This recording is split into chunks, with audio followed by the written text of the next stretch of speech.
왕이 사람을 보내어 시므이를 불러서 이르되 너는 예루살렘에서 너를 위하여 집을 짓고 거기서 살고 어디든지 나가지 말라. 너는 분명히 알라. 네가 나가서 기드론 시내를 건너는 날에는 반드시 죽임을 당하리니 네 피가 네 머리로 돌아가리라. 시므이가 왕께 대답하되 이 말씀이 좋사오니 내 주 왕의 말씀대로 종이 그리하겠나이다 하고 이에 날이 오래도록 예루살렘에 머무니라. 3년 후에 시므이의 두 종이 가드왕 마아가의 아들 아기스에게로 도망하여 간지라. 어떤 사람이 시므이에게 말하여 이르되 당신의 종이 가드에 있나이다. 시므이가 그 종을 찾으려고 일어나 그의 나귀의 안장을 지우고 가드로 가서 아기스에게 나아가 그의 종을 가드에서 데려왔더니 시므이가 예루살렘에서부터 가드에 갔다가 돌아온 일을 어떤 사람이 솔로몬에게 말한지라. 왕이 사람을 보내어 시므이를 불러서 이르되 내가 너에게 여호와를 두고 맹세하게 하고 경고하여 이르기를 너는 분명히 알라. 내가 밖으로 나가서 어디든지 가는 날에는 죽임을 당하리라 하지 아니하였느냐. 너도 내게 말하기를 내가 들은 말씀이 좋으니이다 하였거늘 네가 어찌하여 여호와를 두고 한 맹세와 내가 네게 이른 명령을 지키지 아니하였느냐.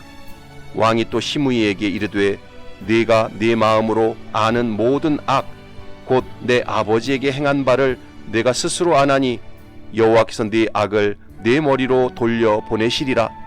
그러나 솔로몬 왕은 복을 받고 다윗의 왕위는 영원히 여호와 앞에서 견고히 서리라 하고 여호야다의 아들 분하야에게 명령하매 그가 나가서 시므이를 치니 그가 죽은지라.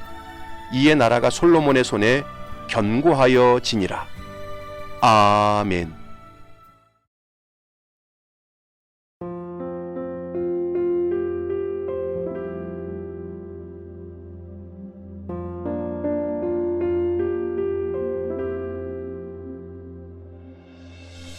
사람과의 관계든 하나님과의 관계든 자기에게 뭔가 아쉬움이 있을 때는 친한 척하며 다가와서 온갖 부탁을 하다가 막상 아쉬운 게 사라지면 뒤도 안 돌아보고 떠나가는 사람들이 있습니다.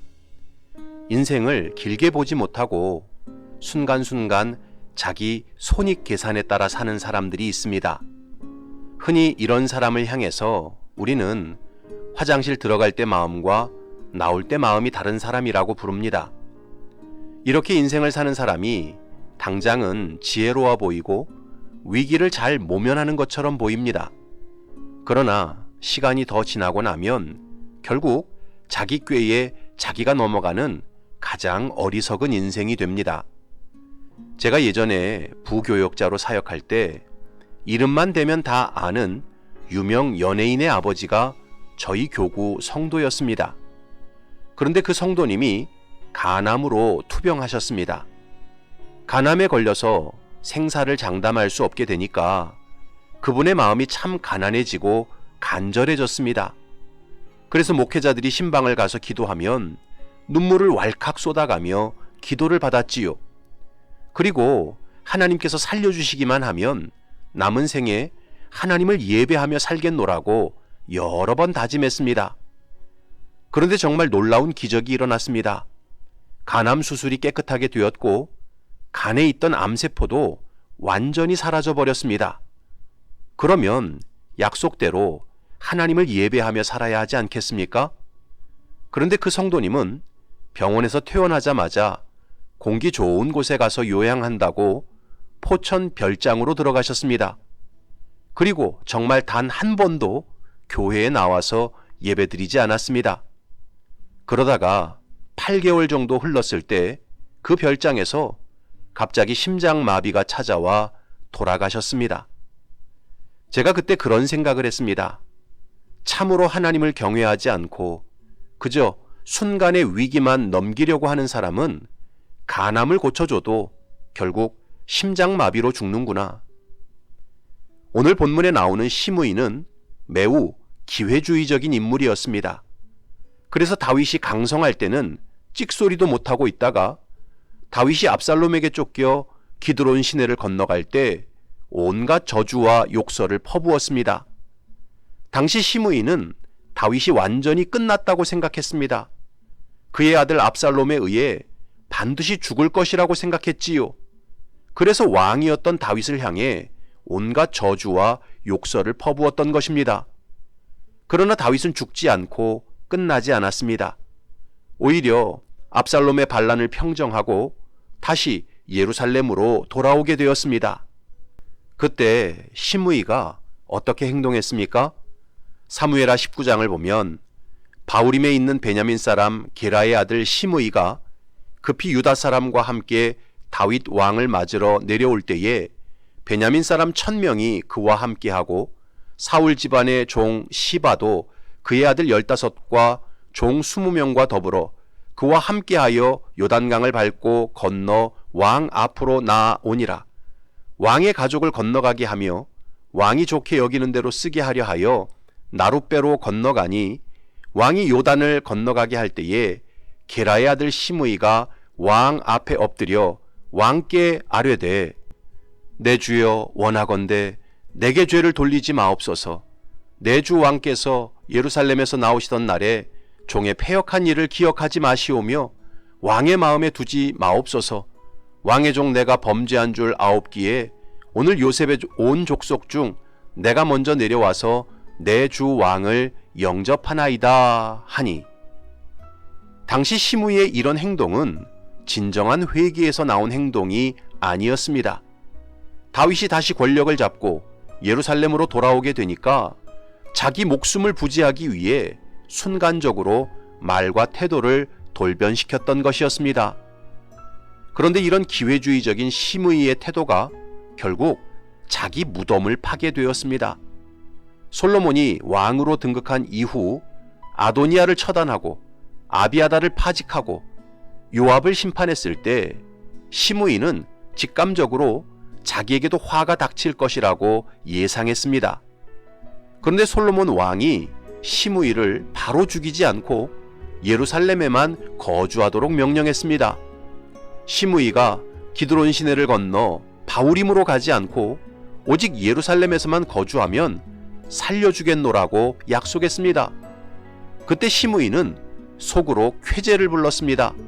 38절을 보면 시므이가 왕께 대답하되 이 말씀이 좋사오니 내 주 왕의 말씀대로 종이 그리하겠나이다.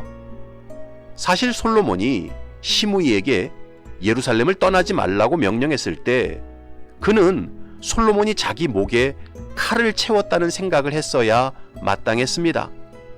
자기 목숨이 매우 위태한 지경에 빠졌다고 인식했어야 마땅했습니다. 그러나 시므이는 그렇게 생각하지 않았습니다. 오히려 당장 죽지 않고 살 길이 생겼다고 기뻐했지요. 그래서 정말 오랜 시간 아무 문제 없이 예루살렘에서 잘 살았습니다. 그런데 3년의 시간이 지났을 때 드디어 시므이에게 급한 문제가 또다시 생겨버렸습니다. 바로 바후림에 있던 자기 종 둘이 자기 재산을 가지고 가드왕 아기스에게로 도망친 것이었습니다. 그때 시므이는 당장 급한 상황만 바라보며 솔로몬의 명령을 잊어버리고 예루살렘을 떠나 가드로 가서 종 둘을 잡아왔습니다. 39절과 40절을 보면 3년 후에 시므이의 두 종이 가드왕 마아가의 아들 아기스에게로 도망하여 간지라. 어떤 사람이 시므이에게 말하여 이르되 당신의 종이 가드에 있나이다. 시므이가 그 종을 찾으려고 일어나 그의 나귀에 안장을 지우고 가드로 가서 아기스에게 나아가 그의 종을 가드에서 데려왔더니, 결국 이 일로 인해서 시므이는 목숨을 잃게 되었습니다.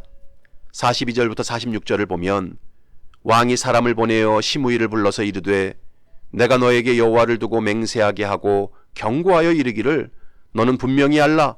네가 밖으로 나가서 어디든지 가는 날에는 죽임을 당하리라 하지 아니하였느냐.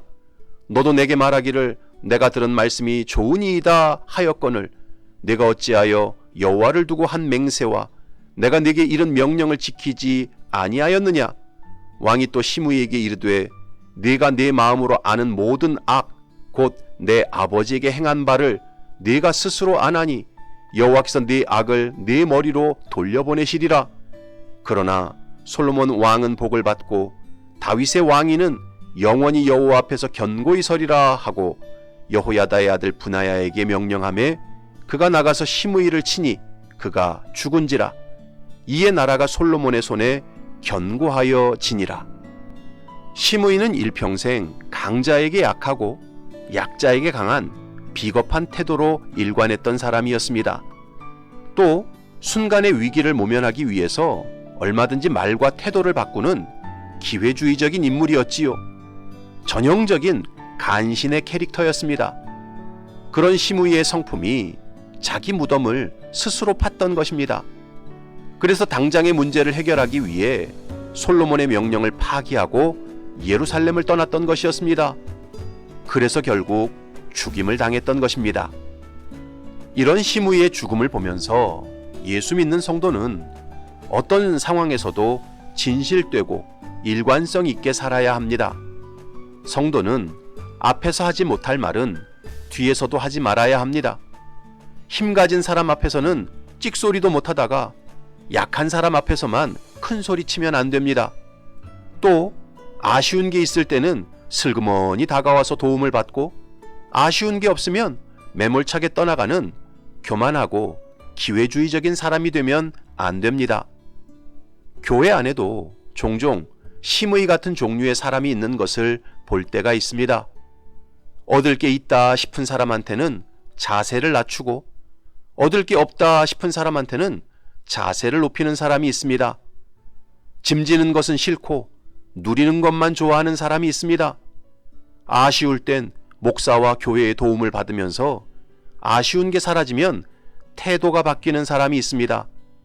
스스로 대단히 똑똑한 줄 알면서 손익 계산만 잘하는 사람이 있습니다. 그러나 그렇게 사는 인생은 결국 그 행위대로, 그 성격대로 심판받게 됩니다.